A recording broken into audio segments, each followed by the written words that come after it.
O jurista Luciano Braz é nosso convidado aqui no estúdio no momento em que sai uma informação que realmente é o destaque do momento. A maioria do Supremo Tribunal Federal vota a favor da tese que pode anular sentenças da Operação Lava Jato. O julgamento é suspenso para 6 dos 11 ministros do Supremo. Réus delatados devem se manifestar ao juiz após delatores na fase final do processo. Com base nesse argumento, uma condenação da Lava Jato já foi anulada. O Supremo julga recurso do ex-gerente da Petrobras condenado na Lava Jato. Advogados sustentam a tese de que na fase final do processo, réus delatados devem se manifestar após os delatores. Foi a partir dessa tese que a segunda turma do Supremo anulou a condenação de Aldemir Bendini, o ex-presidente da Petrobras, que é aqui de Paraguaçu Paulista. E agora o assunto é discutido no plenário do Supremo, onde votam 11 dos ministros. E a decisão até agora para 6 de 11 ministros, réus delatados devem se manifestar ao juiz após delatores na fase final. A decisão de suspensão do julgamento até semana que vem, até quarta-feira que vem, é do ministro marinense Dias Toffoli, que é o presidente do Supremo Tribunal Federal e que vai votar também. Doutor Luciano, seu comentário. Zé, esse caso aí, bom, tem que ser analisado primeiramente a partir da Constituição. A Constituição Federal diz que o que deve prevalecer é o princípio da inocência, né? Ou seja, até o trânsito julgado deve-se assegurar todo brasileiro, todo aquele que está sendo indiciado, que a priori ele é um inocente, até prova em contrário. Atrelado a isso, o Código de Processo Penal ele fala da ampla defesa e do contraditório. A ampla defesa é no sentido de que aquele que está sendo indiciado, aquele que está sendo processado, ele tem que ter acesso a todas as possibilidades de provar a sua inocência. O Código de Processo Penal também, quando ele fala dos memoriais finais, o que seriam os memoriais finais, para aqueles que estão nos acompanhando? Após a instauração do processo, depois do juiz colher a oitiva de todas as testemunhas, de apreciar a denúncia do Ministério Público, de apreciar a defesa do acusado, depois de colher a oitiva de todos, inclusive do indiciado, o juiz ele abre um prazo para que as partes possam se manifestar, ou seja, são as suas últimas alegações. O Código de Processo Penal ele não fala a ordem, quando se está atrelado ao processo os delatores. Num processo onde nós temos só o Ministério Público, por exemplo, e o acusado, evidentemente que o Ministério Público ele tem que se manifestar primeiro. E depois a defesa, o advogado, analisando todas as testemunhas que foram ouvidas, desde a parte do inquérito policial que foi arrostado na denúncia, a denúncia, e depois a manifestação do Ministério Público. Então, a partir dessa análise ampla, aí a defesa vai e faz as suas últimas alegações. Por quê? Nesse sentido, está se assegurando a ampla defesa, né? E nos processos que envolvem os delatores, qual que foi a tese da defesa? Que o delator ele contribuiu para a denúncia do acusado, né? Ou seja, existiu lá um dono de uma empreiteira que ele foi favorecido através de uma fraude na licitação ou coisa do tipo, e para que ele possa ter a diminuição da sua pena, ele vai ser um contribuinte da justiça, ou seja, ele vai se declarar como réu confesso e vai dizer de onde que veio aquele dinheiro ilegal. Então, de certa forma, ele está contribuindo para a acusação de outrem. Aí a tese da defesa foi o seguinte, que jamais o acusado deveria se manifestar antes dos delatores. Ou seja, deveria necessariamente ocorrer a manifestação dos delatores, depois a manifestação do Ministério Público e, por último, a defesa, a partir de uma análise de toda a documentação que foi juntada, de todas as alegações que foram feitas, aí sim a defesa fazia a sua manifestação. Porque poderia, de alguma forma, alguma matéria ser inserida ali, algum argumento ser inserido aí, que poderia favorecer a tese da defesa.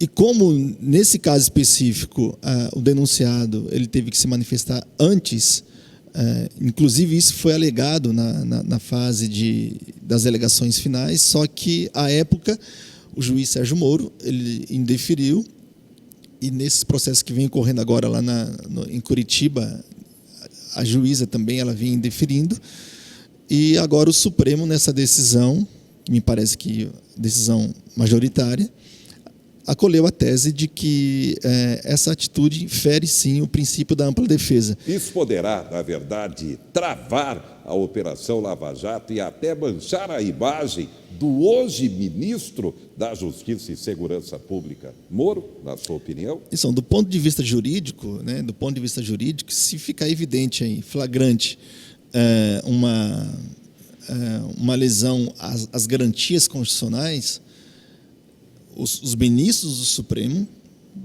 fazendo reconhecer a Constituição, o texto constitucional, tem sim que anular a decisão. Mas não é que eles vão anular de qualquer modo e sem uma análise profunda. Se eles perceberem que,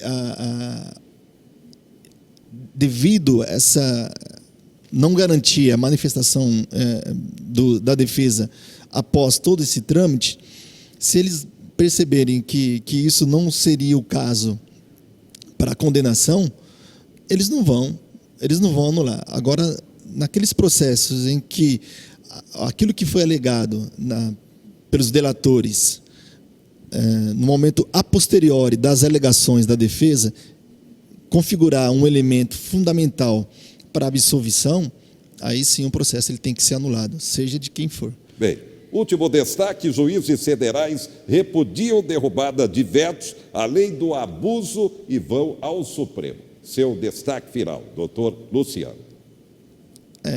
Essa lei de abuso de autoridades ela não é uma lei nova, já existe desde a década de 80. Mas a forma como que o processo penal especificamente vem sendo tratado no Brasil, a forma como que alguns juristas, não vou falar só a maioria, lidam com alguns direitos e algumas garantias constitucionais, isso é flagrante e nítido de um desrespeito à Constituição. E hoje o Conselho Nacional de Justiça já tem estatísticas, já tem dados, números lá que comprovam que 57% da população carcerária que está nos presídios não tiveram sequer uma audiência presidida pelo juiz. Ou seja, são prisões cautelares. E ali, das prisões cautelares, pode ser que alguém está sendo indiciado injustamente. E um dado muito importante, naquele último... aquele problema que nós tivemos lá no presídio, no Rio Grande do Norte, das pessoas que foram decapitadas, 6 pessoas que foram decapitadas ali não tiveram sequer audiência de instrução e julgamento. Eles estavam cumprindo pena cautelar. Que no Brasil, existem 3 modalidades, sendo que pode ser prorrogada, mas alguns já estavam cumprindo há mais de 2 anos uma medida de prisão cautelar que não existe, é um flagrante de direitos, não somente direitos constitucionais, mas de direitos humanos. Muito bem. Obrigado ao jurista Luciano Braz. Neste dia 27, dia de estímulo à doação de órgãos e tecidos. Confira essa matéria especial. Uma corrida contra o tempo. A qualidade do doador é muito importante. Então, o resultado do transplante depende muito dessa qualidade, de como que vai estar o doador e como que vai ser feita a cirurgia para viabilizar a remoção adequada dos órgãos para um transplante bem-sucedido. Entre a autorização da família e o começo da cirurgia para a retirada dos órgãos que serão doados, a equipe médica tem no máximo 6 horas. Tudo acontece através de uma rede informatizada, onde doador e receptor são preparados quase que simultaneamente. No Brasil, são 27 centrais de captação e transporte de órgãos. E é nessas centrais onde tudo começa.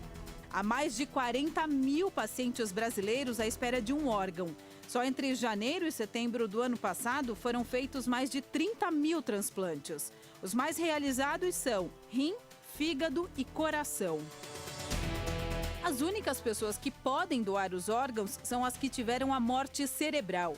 Em geral, isso acontece após traumatismos cranianos ou acidentes vasculares. A morte encefálica, ou morte cerebral, é ausência total da função do cérebro. Na morte encefálica, o cérebro morreu, mas os outros órgãos estão normais. Então, eles estão, é possível você retirar eles e implantar em outra pessoa. O quadro é irreversível e só é atestado depois de um protocolo com uma série de exames neurológicos que comprovam a falta de atividade cerebral. Primeira coisa é ter um exame clínico, um exame neurológico. Você examinar o doente e ver, por exemplo, a pupila, se a pupila não reage, se não tem nenhum reflexo do movimento dos olhos, se não tem reflexo de tosse, se não tem reflexo de respiração. Quer dizer, a pessoa está totalmente sem reflexo. São 2 exames com pelo menos 6 horas de diferença, né? Isso com o paciente sem nenhuma sedação. Então, no Brasil, é preciso ter um exame complementar. Então, após esses 2 exames clínicos, esses 2 exames médicos, um exame complementar que pode ser um eletroencefalograma para comprovar que não tem atividade elétrica do cérebro, um Doppler, que é um ultrassom que vê o fluxo de sangue nas artérias, então não pode ter fluxo de sangue indo para o cérebro, ou uma cintilografia. Assim que os hospitais têm pacientes com morte cerebral, as centrais já são acionadas por telefone. É quando começa o trabalho das equipes captadoras.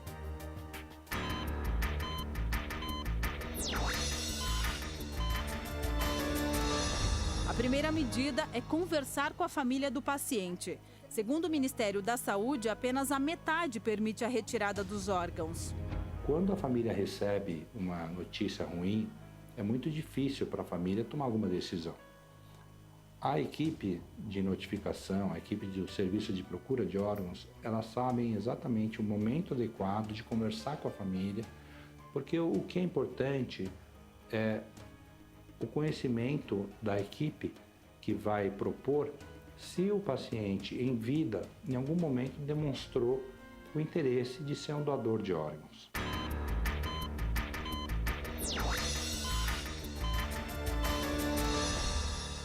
O segundo passo é descobrir o histórico clínico do paciente. Pessoas com doenças crônicas, como diabetes, infecções ou mesmo usuárias de drogas, podem ter os órgãos comprometidos.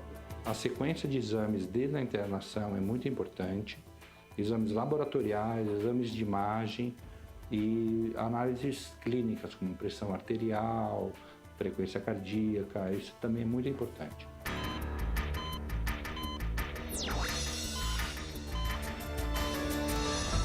Aí sim, começa a cirurgia para a retirada dos órgãos. O procedimento é feito pelas equipes de transplantes. Um paciente sadio, por exemplo, pode beneficiar até 13 pessoas. O coração é o primeiro a ser retirado.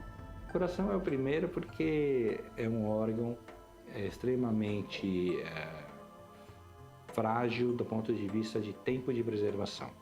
Então, o músculo cardíaco, ele tem no máximo 6 horas de tempo ideal para que ele volte a bater no coração, no peito de um outro paciente. Além do coração, é possível doar rins, pulmão, fígado, pâncreas e até intestino.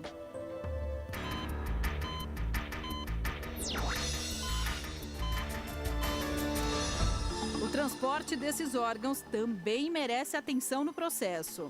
Uma solução que tem que ser mantida a 4 graus e o órgão vai estar sempre envolvido em 3 sacos, que são sacos esterilizados, em que não há contato com o meio externo, e com isso você mantém esse órgão na sua temperatura adequada, lembrando que ele tem um tempo limite, né? O fígado tem até 12 horas para também começar a funcionar, então essa corrida contra o tempo persiste.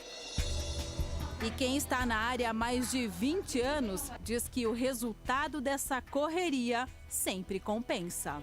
Não tem um tempo em que esse órgão vai durar. Um órgão, quando ele é transplantado, ele tem todas as condições de ter uma vida junto com aquele receptor, e muitas vezes a gente fez transplante em criança, essa criança teve filhos, essa criança foi depois avô, e a coisa vai acontecendo. Então é muito gratificante, porque a gente consegue realmente, numa situação muito crítica, o paciente voltar à vida normal.